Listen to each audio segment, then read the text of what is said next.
बात तो ये जितने भी सो कॉल्ड सेकुलर लोग बैठे हैं ये सब मैं इन्हें सो कॉल्ड सेकुलर कहना चाहता हूँ। सेकुलरिज्म का मतलब जो है वो ये नहीं है कि हिंदू धर्म के खिलाफ हो जाओ तो सेकुलर बन जाओगे। ये जो जितने सेकुलर पार्टियां हैं ये सब हिंदू विरोधी हो रही हैं और जितना ये हिंदू विरोध का इनके ऊपर जो चोगा है और ये ठप्पा है इसका फायदा बीजेपी को मिलेगा। अगर इन्होंने अपनी हरकतें नहीं सुधारी ये सब ऐसी हारते रहेंगे। 2024 भी जाएगा, 2029 भी जाएगा, क्योंकि देश भावनाओं का देश है। एक मिनट, कांग्रेस पार्टी कहां है? कब तक जोड़ेगी भारत? कांग्रेस पार्टी कहां है? कब तक जोड़ेगी भारत?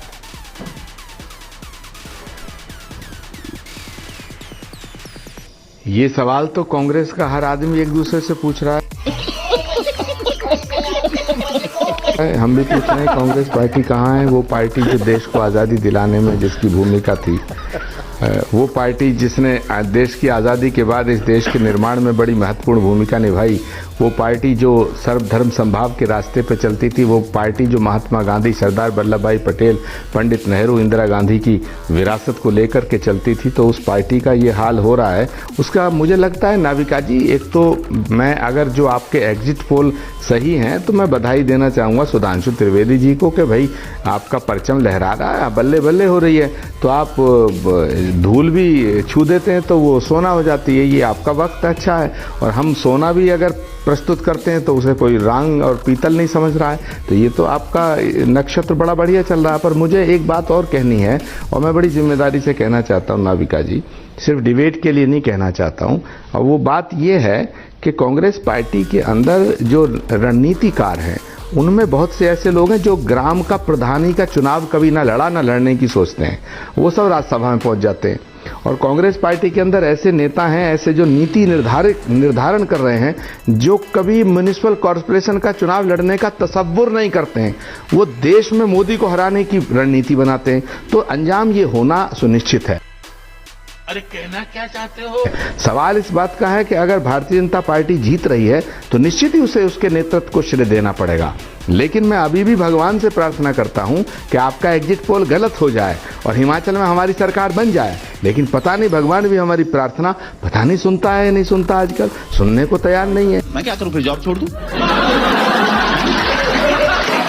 और जनता को हम कहते हैं कि साहब हम आपको एक अच्छा शासन देंगे, जनता सुनने को तैयार नहीं है। तो आखिर हम क्या करें? ये सुधांशु जी बता दें या नाविका जी बता दें, आशुतोष जी बताएंगे तो ज्यादा अच्छा लगेगा। इसकी जिम्मेदारी आप मैदान में भी नहीं है को लेनी चाहिए। 27 सालों के बाद आप मैदान छोड़ के निकल गए। नहीं तो आप ये बताइए, जनता हमारे साथ अगर हमारी बात को अगर समर्थन नहीं दे रही है तो हम करें क्या? ये बताइए ना, हम क्या करें? बोल रहे हैं पढ़ने निकले वाले छात्रों को राजनीति से दूर रहना चाहिए। कह रहा हूँ कांग्रेस पार्टी वहां इसलिए नहीं हार रही है कि बीजेपी बहुत अच्छा कर रही है। कांग्रेस पार्टी इसलिए हार रही है कि कांग्रेस पार्टी के भीतर ऐसी कुछ बीमारियां हैं जो बहुत ही नीचे तक पहुंच गई हैं। जब तक कांग्रेस पार्टी के अंदर उन बीमारियों का इलाज नहीं होगा तब तक कांग्रेस पार्टी की जीत होना बड़ा मुश्किल है। अर्णव गोस्वामी जी से ये रिक्वेस्ट करना चाहता हूँ कि वो मेरी ज्यादा प्रशंसा ना करें, वरना तो कांग्रेस के कुछ नेता मेरी गर्दन काट देंगे। देखा आपने लापरवाही का नतीजा है।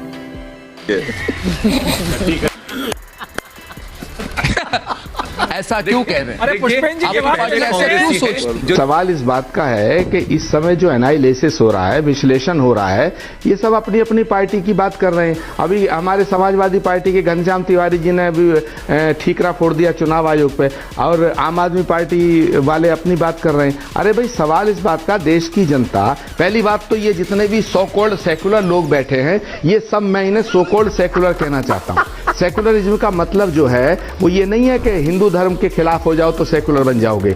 ये जो जितने सेकुलर पार्टियां हैं ये सब हिंदू विरोधी हो रही हैं और जितना ये हिंदू विरोध का इनके ऊपर जो चोगा है और ये ठप्पा है इसका फायदा बीजेपी को मिलेगा। अगर इन्होंने अपनी हरकतें नहीं सुधारी ये सब ऐसी हारते रहेंगे। 2024 भी जाएगा, 2029 भी जाएगा। खत्म, bye bye, tata, good bye, गया। कार्तिक रेड्डी, एक मिनट, कार्तिक रेड्डी जी, कुछ ऐसे नेता हैं जिन्होंने जो जो हिंदू विरोधी लोग हैं और हिंदू विरोधी तमगा बीजेपी ने हिंदू विरोधी तमगा हिंदू विरोधी ठप्पा कांग्रेस पे लगा दिया है। ये कांग्रेस पार्टी के नेतृत्व को तय करना पड़ेगा कि कांग्रेस पार्टी सेकुलर पार्टी है, कांग्रेस पार्टी सर्वधर्म संभाव के रास्ते पे चलना चाहती है या धर्मनिरपेक्षता का नाम लेकर हिंदू विरोध के उन नेताओं की सलाह पे चलना चाहती है। कांग्रेस पार्टी में राहुल गांधी की जो पदयात्रा उसमें पलीता लगाने का काम ऐसे नेता कर रहे हैं जो राष्ट्र विरोधी तत्वों से मिले हुए हैं। समझ रहे हो? समझ रहे हो? समझ रहे हो ना? कांग्रेस पार्टी नेतृत्व को उन नेताओं बहुत को बड़ी बात आपने कही है, आपने बहुत बड़ी बात कही है आचार्य जी। राष्ट्र विरोधी ताकतें राहुल गांधी के साथ अगर जुड़ी हुई हैं, बहुत बड़ी आपने बात कही है। मुझे संजय झा जी सोच रहे होंगे कि भाई मैं सस्पेंडेड हूं, क्या आचार्य जी सस्पेंडेड है? नहीं, बट मैं एक सवाल आचार्य जी से, आचार्य जी अभी भी आप कांग्रेस में हैं क्या? एक मिनट मैं सीरियसली पूछना चाहती हूँ। जी एकमात्र धर्माचार्य हैं कांग्रेस पार्टी के। वो आ गए, आग में घी डालने आ गए। जो कांग्रेस की तरफ है उसका वक्तव्य सुन ले, बहुत क्लियर हो जाएगा कांग्रेस किस तरफ जा रही है। और जो आचार्य जी ने बोला ये बात नहीं है, ए.के. एंटोनी कमेटी 2014 में लिख चुकी है कि कांग्रेस हिंदू विरोधी हो गई, तीसरी हारी। कांग्रेस पार्टी के अंदर कुछ ऐसे नेता हैं जो धर्म विरोधी रास्ते पे कांग्रेस को ले जाना चाहते हैं, जो राष्ट्र विरोधी तत्वों का एक जमावाड़ा कांग्रेस पार्टी के भीतर हो गया है। जो बीमारी है कांग्रेस पार्टी के भीतर, वो बीमारी ये है कि कांग्रेस पार्टी के अंदर कुछ लोग ऐसे हैं जो हिंदू विरोधी तत्व हैं, जो धर्म का विरोध करते हैं, जो राष्ट्र विरोधी ताकतों से मिले हुए हैं। तो कांग्रेस पार्टी का सबसे बड़ा जो प्रॉब्लम है वो ये है, कांग्रेस नेतृत्व को इस पे चिंतन करना पड़ेगा और इस बात को पार्टी फोरम पे हम लोग कई बार उठा चुके हैं। अब कांग्रेस पार्टी को 8 तारीख के बाद अगर 2024 की तैयारी करनी है तो किसी भी कीमत पर अपने ऊपर लगा हुआ हिंदू विरोधी ठप्पा हटाना पड़ेगा और राष्ट्र विरोधी तत्वों से दूरी बनानी पड़ेगी, वरना इसी तरह हम हारते रहेंगे।